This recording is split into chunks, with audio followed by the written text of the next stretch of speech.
termina com a necessidade de vigiar. Acautelai-vos, isso tudo baseado ainda no quê? No sermão profético. Ok? Acautelai-vos, ou seja, tenham cuidado para que os vossos corações não estejam pesados na ressaca, embriaguez e ansiedade da vida física. Ou seja, que não estejamos totalmente mergulhados nessa materialidade, esquecidos, dissociados, indiferentes dos seres espirituais que somos. Estamos na carne, mas não somos carne, somos espírito. Estamos aqui só de passagem. Mas muitas pessoas vivem como se só existisse o quê? Isso. Aí quando acabar, não sei, né? Nunca ninguém voltou para contar. Não tem pessoas que dizem isso, é porque nunca estudaram o céu e o inferno, né? Porque a segunda parte do livro são só espíritos que voltam para contar. Acautelai-vos para que vossos corações não estejam pesados na ressaca, embriaguez e ansiedade da vida física. Embriaguez é isso, é quando perdemos os sentidos para a vida, ficamos só ali embriagados. Tem pessoas que só vivem embriagados na materialidade. Então, tenham cuidado para que isto não aconteça. E aquele dia venha repentino sobre vós. Qual é o dia? O dia da mudança, não é? O dia em que se instalará aqui o reino de Deus, o dia em que nós passaremos a sermos espíritos regenerados, ainda não bons, não é? Não existe espírito regenerado, existe, ainda seremos imperfeitos, ok? Mas já no pré-bom. O mundo de regeneração, ele é um mundo transitório entre o mundo de provas e expiações e o mundo feliz. Então, nós temos ali o mundo de regeneração. Nesse mundo, nós temos os espíritos que já estão aptos para depois passarem para o mundo feliz. E aqueles que se esforçaram, mas não conseguiram a nota azul, mas que estão mesmo assim, precisando, quem sabe, um reforço, e aí conseguem ficar, esses também vão para o mundo de regeneração. Olha como Deus é misericordioso. Não é? Se ele dissesse assim, não conseguiu a nota, não, mas aqueles que estão muito próximos ainda vão passar.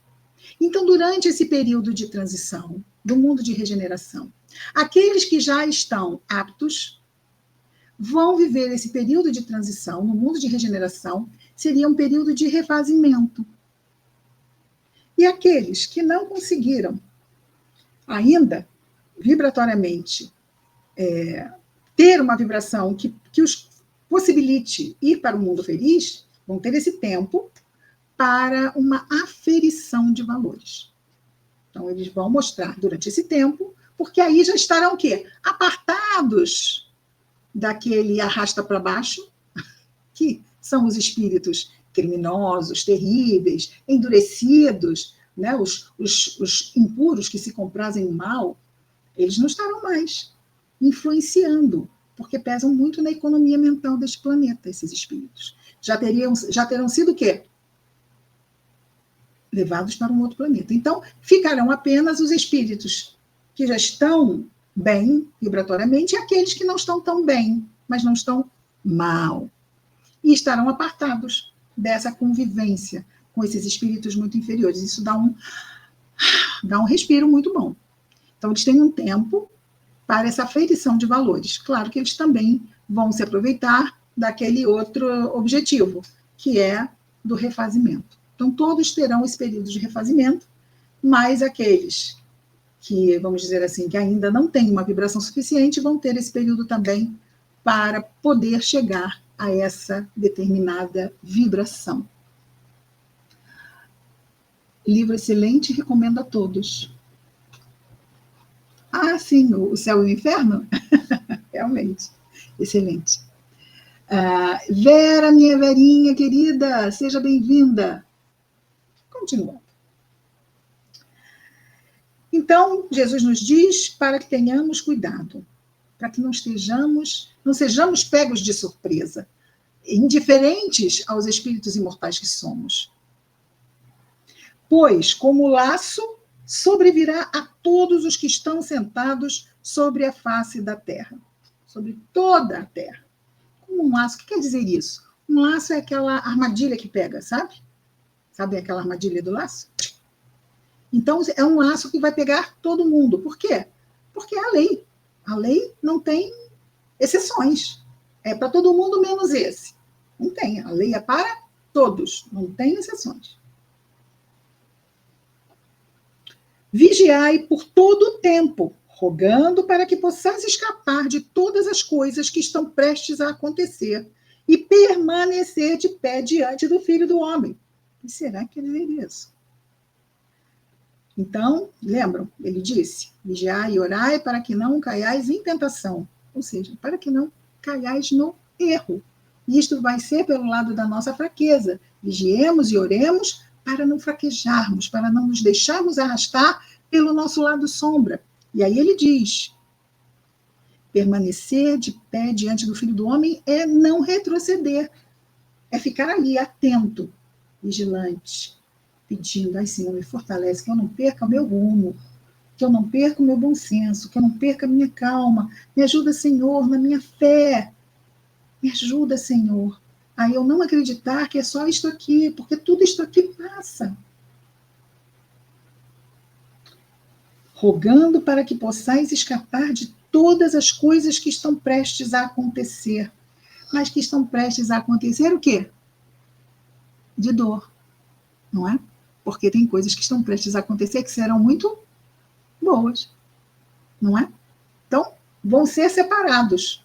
Jesus fala dos bodes e das ovelhas. As ovelhas são aquelas que ouvem a voz do pastor, reconhecem, ele diz isso quando fala do pastor. Ele fala, a ovelha é aquela que escuta a voz do pastor e segue a voz do pastor. Esta é a ovelha. E tem uma parte que ele diz da separação dos bodes e das ovelhas. Aquelas que se mantêm de pé diante do Filho do Homem. Esta é a ovelha. Todos nós somos ovelhas em potencial. Mas se não desenvolvermos o nosso lado ovelha, de estarmos ali atentos ao bem que nos cabe realizar nesse mundo, a contermos as nossas más tendências, como nos diz a definição do verdadeiro espírita, não é? Contermos as nossas más tendências. Esse é o meio caminho para a iluminação. Porque se eu contiver as minhas más tendências, eu estou dando asas aqui, eu estou dando margem aqui, a que as minhas boas tendências se desenvolvam. Eu contenho as más e dou campo para que as boas se desenvolvam. Eu contenho a minha irritação e dou espaço para quê? Antes da calma se instalar, vem aquele período dramático da paciência, não é? Virtude dolorosa. Aquele que diz, Senhor, dá-me paciência. É uma virtude dramática. Por quê? Porque nós estamos assim, querendo muito.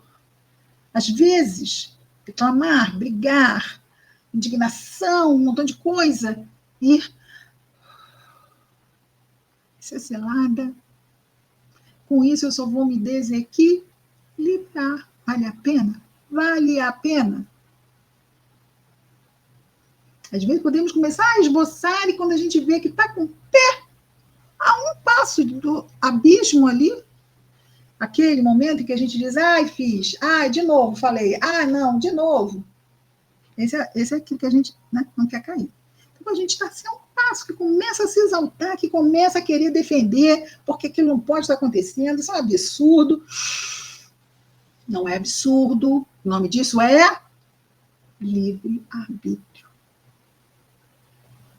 Mas é um absurdo esse livre-arbítrio. É direito do outro. É um problema entre o outro e quem? Eu? Ou é um problema do outro e Deus? Porque ele não está cumprindo na minha lei. Quem sou eu? É a filha do pão, não é? Ele não está cumprindo a lei de Deus. Então ele vai ter que se haver com quem? Com Deus. Ah, mas ele está fazendo é com você. Então tem a ver com você. Se eu cair nessa esparrela, vamos ser dois perdidos numa noite escura, não é? Não, ele não está fazendo nada comigo. Ele está fazendo é contra ele. Ah, se ele fizer alguma coisa comigo, vamos dizer, legalmente eu posso processar? Posso processar. Posso fazer tudo que seja legal que a lei me permite, ok? Isso eu posso fazer. Mas a questão é que isso não é uma questão moral Isso é uma questão legal. Né? Isso é uma questão legal. Eu posso processar e dizer, olha, o que eu tinha que fazer para reparar legalmente, eu fiz. Agora, com relação a outras reparações, indignações, temos que trabalhar isso. Claro que não é assim, é. E alguém que eu nunca esperei que fizesse isso. Ai, que dor, hein? Lá no fundo do coraçãozinho. Aquela facadinha assim, doeu. Aí a gente tem que tirar a faquinha, fazer o curativo e dizer, essa faca não é minha, não tem nada a ver comigo, toma, leva contigo. Tô aqui, daqui a pouco eu tô bem. Por quê? Porque eu vou trabalhar o que eu sei. Isso não é uma injustiça, eu estou aqui ou reparando alguma coisa ou aprendendo alguma coisa com isso. É uma prova ou é uma expiação. Então, eu vou aproveitar isso como prova e expiação. Em termos de erro, que bom que foi o outro que errou comigo, não fui eu que errei com o outro. Não é verdade? Fica o consolo. Olha, alguém errou aqui. E graças a Deus não foi eu. Quantas vezes não fomos nós no passado? Se o outro, isso ainda numa primeira instância. Quando nós estivermos numa condição melhor, não é? Quando isso acontecer, nós ainda vamos ter piedade para com quem faz o mal conosco, para nós. Olha, Jesus estava na cruz, crucificado, e o que ele pediu a Deus? Pai, perdoai-lhes, porque eles não sabem o que fazem. Mas nós não somos Jesus ainda, não é? Não somos espíritos nem bons, que puros. Então, nós temos que nos esforçar para não levar o mal que o outro faz para o nosso pessoal. Levar para o pessoal. Aí vem o quê? Não podia ter feito isso comigo. Gente, ele fazia com qualquer pessoa. Por que não comigo? É do outro. É assim que o outro acha. Então, no versículo 37, nós temos assim: durante o dia, ensinava no templo. À noite, saía e pernoitava no chamado Monte das Oliveiras. E todo o povo madrugava junto com ele no templo para ouvi-lo. Então, ele ia sozinho lá de noite para orar no Monte das Oliveiras. Mas de dia, já ia ele para o templo pregar, e lá estava a multidão esperando para ouvi-lo. Isto na semana da Páscoa, lembra? Ele já tinha entrado em Jerusalém, a última ceia, quando ele fez o sermão profético. E aí entramos no capítulo, acabamos o 21.